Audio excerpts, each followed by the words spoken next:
how to lift. They get to know more of the older guys, because nowadays the way the recruiting is social media, they know a lot of our older guys anyway. And so then you start seeing them pair off. They still take a class together, but they start pairing off,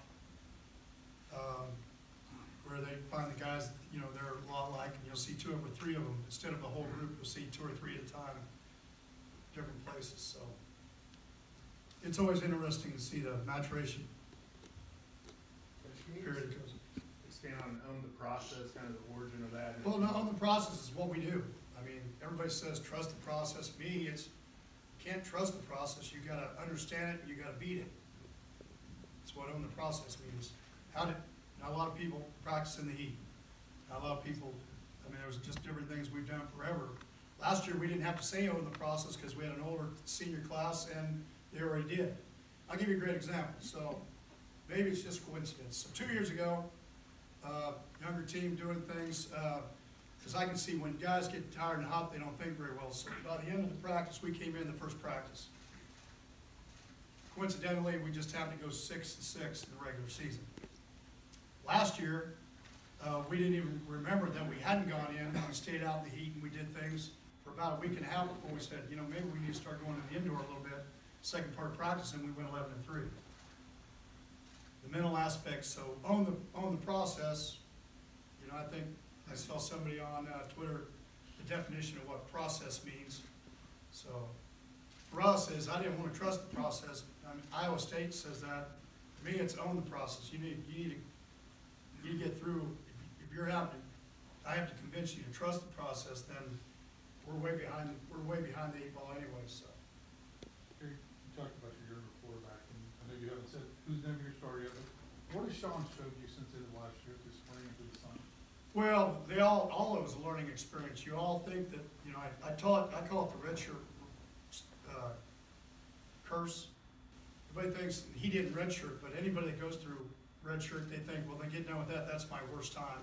And actually it's not. Usually it's the spring of your redshirt year, because then people are actually paying attention to you and where you are and what you're doing accountability-wise. And then you get in the fall and you find out that you thought you knew what you knew, and then you find out that you don't know what you know. And so, you know, I think in his case, one of the biggest things, I think 2 things came out of him starting the Texas Tech game.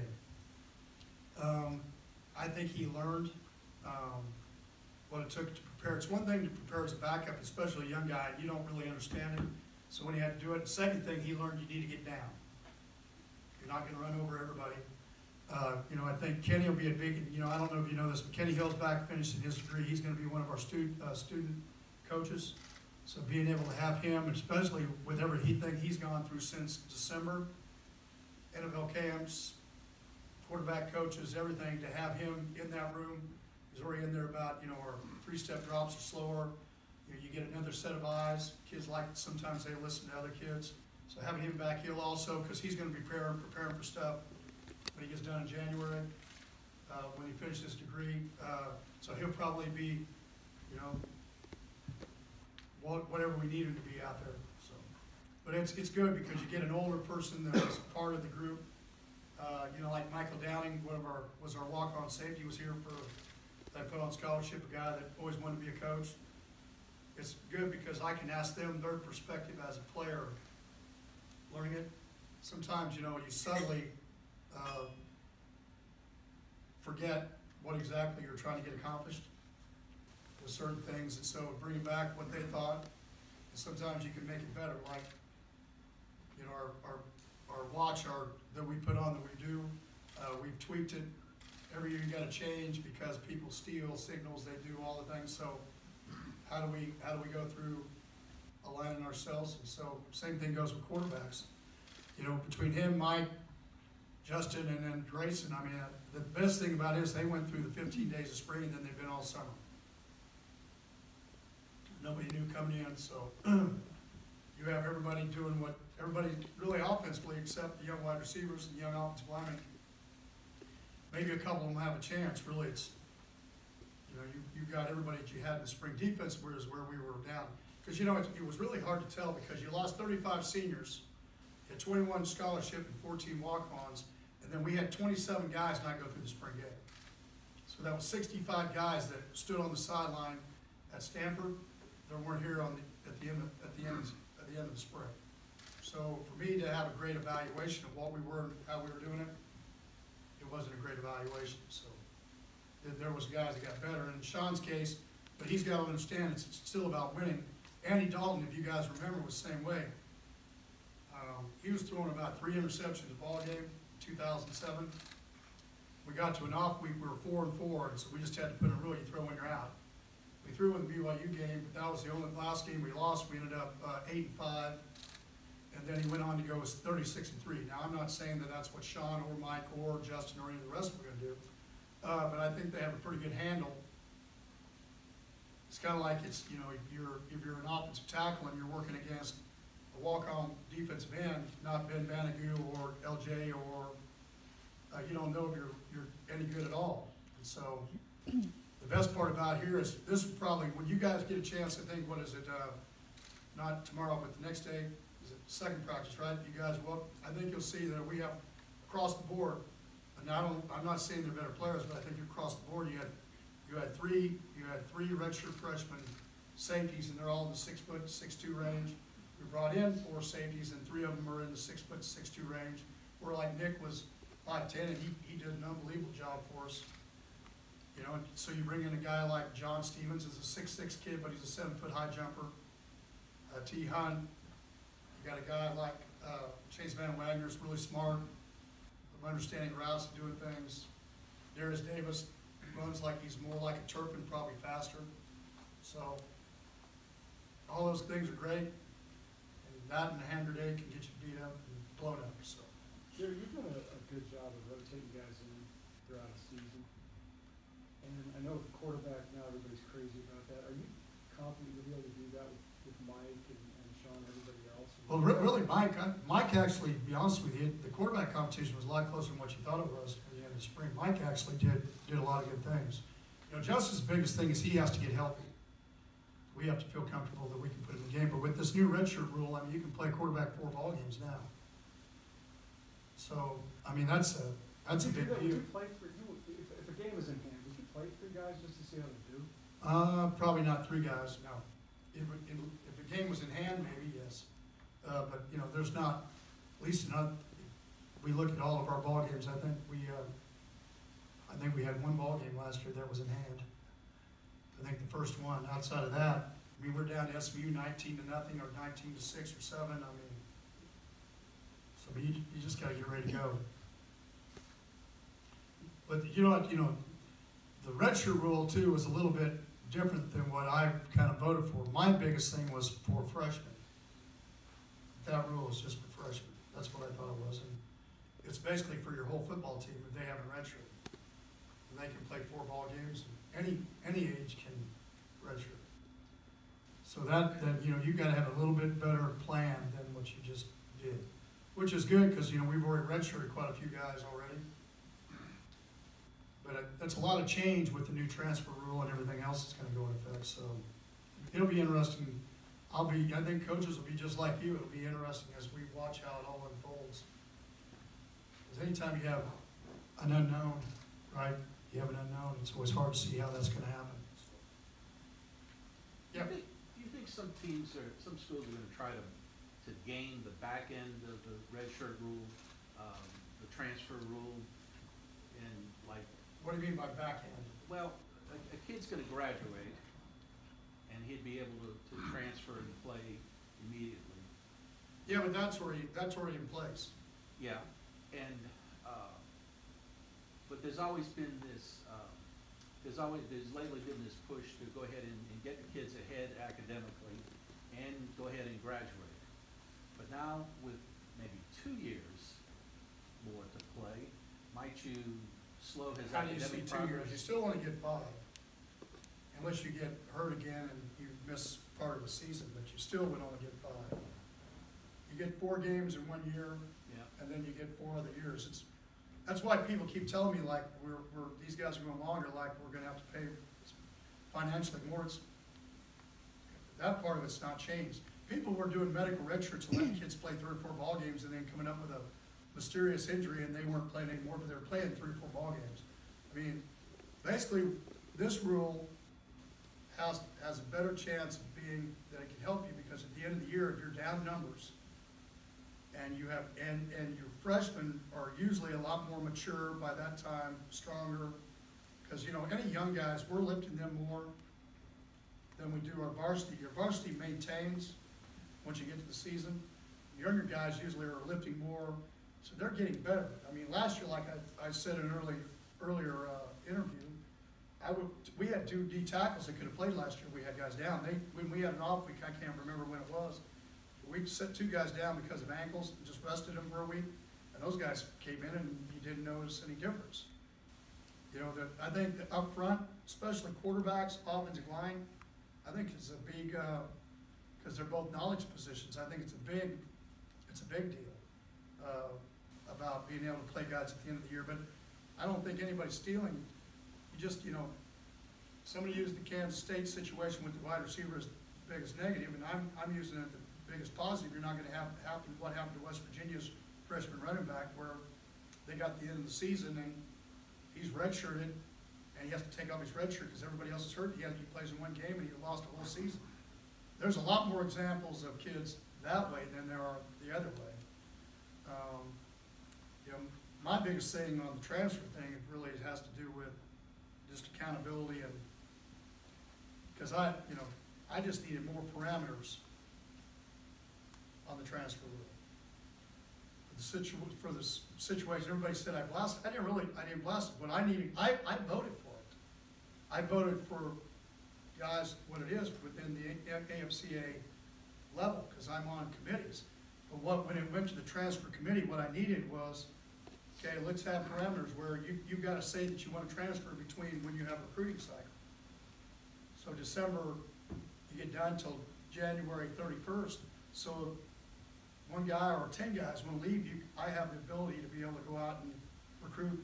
If they do it in April, if they all decide, 10 guys decide to leave in April because they're not happy about spring ball, you can't, and you had a class of 25, you can't go out and recruit. I can only, right now, the way the rule reads, I can only go recruit 25 guys. Now, so how do I make up those other 10 scholarships? If you guys want to know the real story about all this, you need to go ask the non-Power 5 schools. Go talk to the guy at Arkansas State. When you're talking to him, he's been at 70, 75, you have graduation, then kids are training, and they do a great job. Just go talk to some of the schools, because those are the ones that are going to suffer in the situation. They're going to suffer more than anybody else doing it. So, we just, as I tell people when we go into those kind of meetings, you can't walk in, you got to take your university hat off. You got to do if you're going to be there, you got to do what's best for college football. That's what we go into those meetings. You got to take your university, and it's really hard to do for all of us, including me. But if you don't, then you make decisions about money, or you make it about your place, then no one's ever going to be happy with that. So what's the best thing for college football? So. Now there are no restrictions on where a graduate student athlete can transfer to. So if a kid, and there never really was. I mean, to be honest with you. Well, didn't some conferences have it? Maybe, I don't. But on ours, I mean, we basically let except we had to play against them. So now they can go anywhere. You follow me? But I mean, besides, you had it. Most of the time, our whole thing was if they were in, anybody we played, non-conference or conference. I mean, that was really the only stipulation we had for a guy to transfer. So, and if you even look in even the pro sports, I think it's a disadvantage. When a guy transfers interconference and he plays against people and he knows how they make all the calls, he knows how to do everything. But I mean, I'm glad I'm 58, not 38. Do you think Gary, speaking of college football just in general, is it tough to see a power like Ohio State go through what they're going through right now? Well, yeah, I mean, you don't want to see any of that, ever see anybody go through anything like that. So, what you got? You think a move like what Joe was asking about is sort of a concession amongst college football to allow players more right up until the point of we're not paying you. Like, we'll give you more authority, give you more freedom, but that's, it seems like they keep getting more and more concessions, but that's just one that no one wants to cross. Here's the thing I'm gonna tell you. Give me any business. The owner makes a lot more than what the manager does. There's not any business in the world, football or anything else, where here's what the owner makes and here's what the manager, and this is what the employees, I mean, all of a sudden we think, what, athletics is different than that? But athletics is different. How? Oh, in sports, those athletes are making more than the coaches now, and professional. Well, yeah, but my point being, I get all that, and that's good. That's one of the reasons why it's so difficult for me to do it, because you've gotta be able to make good decisions, and when they have more pull than the coach does, you can't always coach football, basketball, baseball, any of the rest of the teams. It's okay, I don't care, just take money out of it, as long as the hierarchy stays the same, so you can make good decisions. I mean, that's not, I think, go look at a history where owners in the NFL, the ones that live in the town that they coach, where the team is, and the ones that live in a different state, and see how many have went to Super Bowls. See which one's done the most, which one's there for day-to-day operations, and which one isn't. I'm just, you guys go look at it. I mean, it's the business plan. You have to have a good business plan, no matter whether it's pro sports, college sports.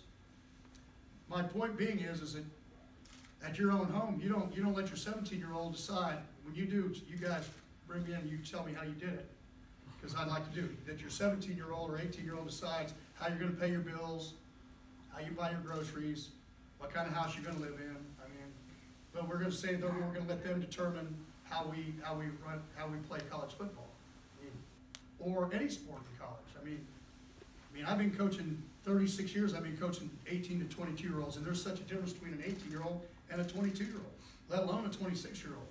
So, for me, for us as a governing group, we just gotta have more. We gotta start doing things what we need, not what we want. What do they need? Not what they want. What do they need? We get into what they need, then we're gonna be a lot better off instead of what they want. I'm gonna tell you right now, you just go ask my older players the difference between 20 years ago, what they got here at TCU, and what these kids get now.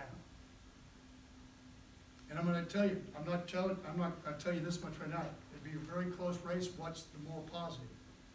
Because as I tell people all the time, people screw up success a lot more than they screw up failure. They know how to deal with failure, but they don't know how to deal with success. I watch people screw up success a whole lot more than they do failure. So more money doesn't mean they have more. As I tell them all the time, you have more money if you save more money, not if you spend more money. So, sorry, got off the dad pulpit here. You got an update on Justin Rogers? Not any more than I can talk about, that he's probably not completely cleared to do everything, but he's better than what he was. Coach, you guys have 6 guys coming back on defense. Were you kind of surprised that only Ben was really the only one to get any kind of preseason recognition? You know me, I'm not getting in that. You know, it's always about what we say in December, not when we say it in September. We've had guys that have been all conference that probably wouldn't have said they should have been all conference. So it works both ways. You know, for us, it's kind of like, you know, I've been downplaying, but, you know, if you watch the spring film, our offensive line got after our defense because guys we didn't have in it. So if the defense thinks that they don't have to get better, then they'll find out that they won't be very happy when they get to the end of November. Because we got to recruit, you got to replace a guy like Bosun that had 12.5 sacks and played hard. A guy like Nick Orr that had an unbelievable football IQ, could play corner, could play safety. Ranthony was a 4-year starter at corner. You had Chris up front that was really the guy that always got the defensive tackles and the D-line all lined up. You had Sammy that was a great, I mean, it's just, there's guys, you just go through it. But last year, but it's no different. The year before that, we played with 260-pound defensive tackles. We couldn't stop anybody from. So for us to become what we need to become, you had Corey Bethley and Blacklock both came on the scene. You had 300-plus dudes, and all of a sudden, we only gave up 8 rushing touchdowns last year. So how do we replace all those guys? We'll start tomorrow. You know, but you know, we probably have more numbers to do so. We just don't have as much experience in the 2 deep. But I mean, it's, you know, if you guys do it right, you get 39 opportunities in 2-a-days. It's not really 2-a-days in fall practice, and you get 48 opportunities if you count 12 games. 4 a week, plus an off week, so let's just say 52. I mean, you almost get half in your two-a-day fall camp section, you almost get about half as far as run-throughs and walkthroughs and paddock practices, as far as the learning capabilities that you do anytime else. And so that's how 2012, we had to play 17 true freshmen, you still end up getting back to a bowl game. So, as I said, down at the high school convention, you know, I get tired of these guys. Well, I've got 18 starters back and we're gonna have a great season. And the guy said, I lost 18 starters and we're not gonna be any good. Well, I mean, my mom can tell you that. So how are you gonna change it? You know what I'm saying? Don't screw up the 18 guys coming back, or don't sell the rest of your team short that's got 18 starters gone. I mean, how do you do that? So for us, last year we had to grow up there. We didn't have a strong safety. Ray came about and because we lost Denzel, and so we didn't know we'd have one of those guys. Julius Lewis came on, then he got injured, but he came back and was playing really well, so he can do that this year. I mean, it's just, you know, Kenny needed to play better at the quarterback position, and he did.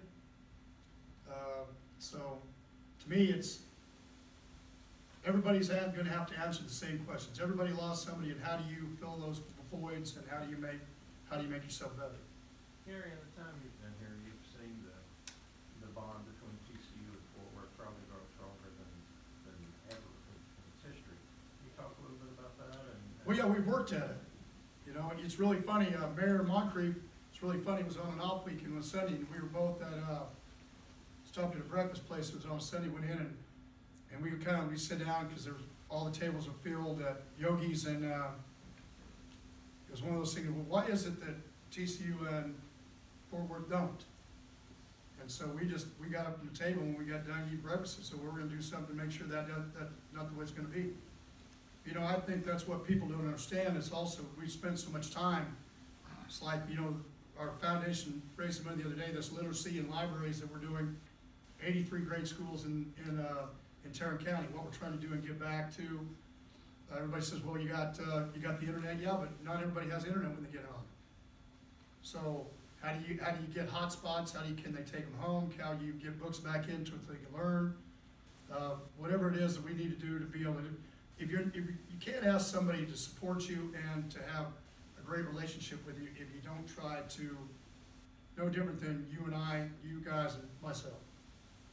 I mean, it can be a one-sided situation all the time. So, I mean, how do you make it all work? And that's really, as I tell people all the time, it's a hidden secret here.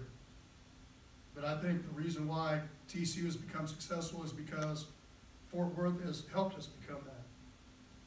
And vice versa. I think now that everything that's happened with TCU, it's also made Fort Worth a better place.